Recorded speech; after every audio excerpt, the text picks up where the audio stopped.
ಆಮಂತ್ರಣ ನೀಡಲು ಇವತ್ತು ಈ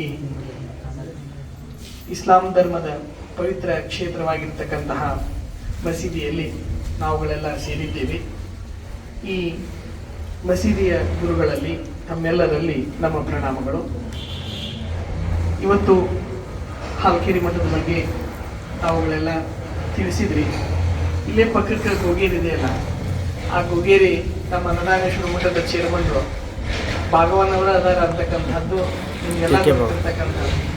ಅವರು ಯಜಮಾನ್ರು ಶಿವಾದಿಂದ ಅವರೆಲ್ಲ ಸೇರ್ಕೊಂಡ್ರು. ಅವಾಗ ಮನೆಗೆ ಮಠ ಕಟ್ಟಿದ ಮೇಲೆ ಬುದ್ಧಿ ನನಗೆ ಅಪ್ಪಣೆ ಕೊಡ್ರಿ ಅಂತ ಅಜ್ಜಾರ ಕೇಳಿದ್ರೆ, ನಿನ್ಗೆ ಹೆಂಗೆ ಅಪ್ಪಣೆ ಕೊಡೋಕ್ಕಾಗತ್ತ, ಮೆಕ್ಕಾಕ್ ಹೋಗ್ಬಾ ಆಮೇಲೆ ಅಪ್ಪಣೆ ಕೊಡ್ತೇವೆ ಅಂತ. ಅವ್ ಮೆಕ್ಕಾಕ್ ಹೋಗಿ ಬಂದ ಮೇಲೆ ಅಪ್ಪಣೆ ಆಯ್ತಲ್ಲ ಅಂತಂದು ಅಜ್ಜಾರ ಅಂದಮೇಲೆ ಅವ್ರ ಮುಂದೊಂದು 15-20 ದಿನಕ್ಕೆ ಅವರು ಯಲೋಕ ತ್ಯಜಿಸಿದ್ರು ಅಂತಕ್ಕಂಥದ್ದು ನಿಮ್ಗೆ ಇಲ್ಲಿ ಗಮನಕ್ಕೆ ತರಬೇಕಾಗಿರ್ತಕ್ಕಂತಹ ವಿಚಾರ. ಅಂದ್ರೆ ಪ್ರತಿಯೊಬ್ಬರು ನಾವು ದೇವನೊಬ್ಬ ನಾಮ ಹಲವು ಅಂತಕ್ಕಂತಹದ್ದನ್ನ ನಿಮ್ಗೆಲ್ಲ ಗುರುಗಳು ತಿಳಿಸಿದ್ರಲ್ಲ, ಅದನ್ನೇ ದೇವರು ಒಬ್ಬನೇ ಅಂತಕ್ಕಂತಹ ಸತ್ಯ ನಾವೆಲ್ಲ ಮೊದಲು ಅರ್ಥ ಮಾಡ್ಕೊಳ್ಬೇಕು. ಅದನ್ನ ಬಸವಣ್ಣನವರು ನಮ್ಗೆಲ್ಲ ದೇವನೊಬ್ಬ ನಾಮ ಹಲವು ಅಂತಕ್ಕಂತಹ ವಿಚಾರವನ್ನ ತಿಳಿಸಿದ್ರು. ಇವತ್ತು ಭಾವೈಕ್ಯತೆ ಅಂತಕ್ಕಂಥದ್ದು ಆ ಪದ ಪ್ರಯೋಗ ಮಾಡಿ ಮಾಡಿ ಮಾಡಿ ಆ ಪದದ ಅರ್ಥನ ಗೊತ್ತಾಗ್ಲಾರ್ದಂಗ ಆಗ್ಬಿಟ್ಟೆ, ಸೌಕಳಾಗ್ಬಿಟ್ಟೈತೆ. ಆ ಪದ ಸೌಕಳಾಗೋದು ಅಂದ್ರೆ ಏನು, ಸತ್ವ ಕಳ್ಕೊಂಡು ಬಿಡೋದು ಅಂತ. ಭಾವೈಕ್ಯತೆ ಅಂತ ಎಲ್ಲಾರು ಹೇಳ್ತಾರ. ಎಲ್ಲರ ಭಾವನೆಗಳು ಒಂದ. ನಮಗ್ ಮುಳ್ಳು ಚುಚ್ಚಿದ್ರು, ಇನ್ನೊಬ್ಬಗ್ ಮುಳ್ಳು ಚುಚ್ಚಿದ್ರು, ಮಗದೊಬ್ಬಗ್ ಮುಳ್ಳು ಚುಚ್ಚಿದ್ರು, ಆಗುದಾಗೋದು ಗಾಯನ, ಬರೋದು ಕೆಂಪು ರಕ್ತಾನ. ಹಿಂಗ ಅಲ್ಲಿ ಭಾವನೆಗಳು ಆಗ್ಲಿ, ಏನಾದ್ರೂ ವಿಯೋಗ ಆದಾಗ ಆಗ್ತಕ್ಕಂತಹ ದುಃಖವಾಗ್ಲಿ ಎಲ್ರಿಗೂ ಸಮಾನವಾಗಿದ್ದಾವ. ಒಬ್ಬರಿಗೆ ಹೆಚ್ಚಿಗೆ, ಒಬ್ಬರಿಗೆ ಕಡಿಮೆ, ಅನುಕೂಲಸ್ಥರಿಗೆ ಕಡಿಮೆ ಇರ್ತದೆ, ಅನಾನುಕೂಲಸ್ಥರಿಗೆ ಹೆಚ್ಚಿಗಿರ್ತದೆ ಅಂತ ಏನಿಲ್ಲ. ಎಲ್ರಿಗೂ ಅವರವರ ತೆರನಾಗಿ ಎಲ್ಲ ಭಾವನೆಗಳು ಮಾತ್ರ ಬಂದ ಇರ್ತವು. ಈ ಮೂಲಭೂತ ಸತ್ಯಗಳನ್ನ ಅರ್ಥ ಮಾಡ್ಕೊಳ್ಳಿಕ್ಕೆ ನಾವು ಪ್ರಯತ್ನ ಪಟ್ಟಾಗ ಸಮಾಜ ಸೌಹಾರ್ದತೆಯಿಂದ ಇರುತ್ತೆ.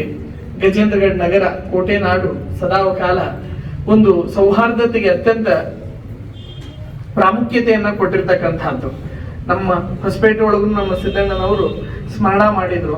ಅಲ್ಲಿ ನಮ್ದು ಸರ್ವಧರ್ಮ ರಥೋತ್ಸವ ಮಾಡ್ತೇವೆ ನಾವು ಹೊಸಪೇಟೆ ನಮ್ಮ ಕೊಟ್ರಸ್ವಾಮಿ ಮಠದೊಳಗೆ. ಇಲ್ಲಿ ಅನ್ನದಾನೇಶ್ವರ ಮಠ, ಅಲ್ಲಿ ಕೊಟ್ರಸ್ವಾಮಿ ಮಠ, 2 ಮಠಗಳಿಗೆ ನಾವು ಗುರುಗಳದೇವಿ.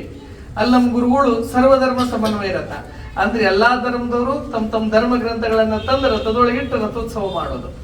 ಅಲ್ಲಿ ಅಂಜುಮಾನ್ ಕಮಿಟಿ ಅಧ್ಯಕ್ಷರು ಇಮಾಮ್ ನಿಯಾಜಿ ಅಂತ ಅದಾರ, ಈಗ ಹುಡಾ ಅಧ್ಯಕ್ಷರು ಅವರೇ ಅದಾರ. ಅವ್ರೆಲ್ಲರೂ ಸೇರ್ಕೊಂಡು ದರ್ಗಾದೊಳಗ ಎಲ್ಲಿ ಅವರು ಕಲ್ಯಾಣ ಮಂಟಪದೊಳಗಾಗ್ಲಿ ಎಲ್ಲಿ ಏನೋ ಕಾರ್ಯಕ್ರಮಗಳು ನಡೆದ್ರು, ಶಾದಿ ಮಹಲ್ನೊಳಗೆ ನಡೀಲಿ, ಎಲ್ಲರೂ ನಡೀಲಿ, ನಮ್ಮನ್ನ ಕೊಟ್ರು ಸ್ವಾಮಿ ಮಠದ ಅಜ್ಜಾರ್ ಬೇಕಾ ಅಂತಂದ ನಮ್ಮಲ್ಲಿ ಕರ್ಕೊಂಡು ಹೋಗಿನ ಕಾರ್ಯಕ್ರಮವನ್ನ ಮಾಡ್ತಾರ. ಹಿಂಗ ನಮ್ಮ ಗುರುಗಳು ಸೌಹಾರ್ದತೆಯನ್ನ ಸಮಾಜದೊಳಗೆ ಉಳಿಸಿದ್ದಾರೆ ಮತ್ತು ಬೆಳೆಸಿದ್ದಾರೆ. ಸದಾಕಾಲ ನಮ್ಮ ಸಿದ್ದಣ್ಣರು ನೆನೆಸಿದಂಗ ಹೋದ ವರ್ಷ ಅವರು ಈ ದಿನ ಅವರು ಇಸ್ಲಾಂ ಸಮಾಜದವ್ರು ಎಲ್ಲರೂ ಬಂದು ಸುಕುರ್ಮ ಮಾಡಿಸಿದ್ರು. ಅವ್ರಿಗೆ ಒಂದ್ ಯಾವ್ದೋ ನಿಮ್ದು ನ್ಯೂಸ್ ಚಾನಲ್ ಐತ್ ನೋಡಿ, ಬೆಂಗಳೂರಿನಿಂದ ಕರೆಸಿದ್ರು ಅವನ್ನ. ಅವ ಬಂದು ಅದನ್ನ ಸರಿಯಾಗಿ ಅದನ್ನ ವಿಡಿಯೋ ಮಾಡ್ಕೊಂಡು ಭಾರಿ ಇಂಟರ್ನ್ಯಾಷನಲ್ ವೈರಲ್ ಆಗ್ತದ. ಬೇರೆ ಬೇರೆ ದೇಶದಿಂದ ನಮ್ಗೆಲ್ಲಾ ಫೋನ್ ಹಚ್ಚಿ ಬುದ್ಧಿ ಏನ್ರಿ ಏನೋ ಹೊಸಪೇಟೆ ಒಳಗ ದೊಡ್ಡ ಕಾರ್ಯಕ್ರಮ ನೆರವೇರಿಸಿದ್ರಲ್ಲ ಅಂತಂದ. ಹಿಂಗ ಒಂದು ಇದ್ರ ಉದ್ದೇಶ ಏನು, ಅದು ನ್ಯಾಷನಲ್ ನ್ಯೂಸ್ ಆತ ಅನ್ನೋದಕ್ಕಿಂತಲೂ ಸೌಹಾರ್ದತೆ ಸಂದೇಶವನ್ನ ಗುರುಗಳು ಸಾರಿದ್ರು.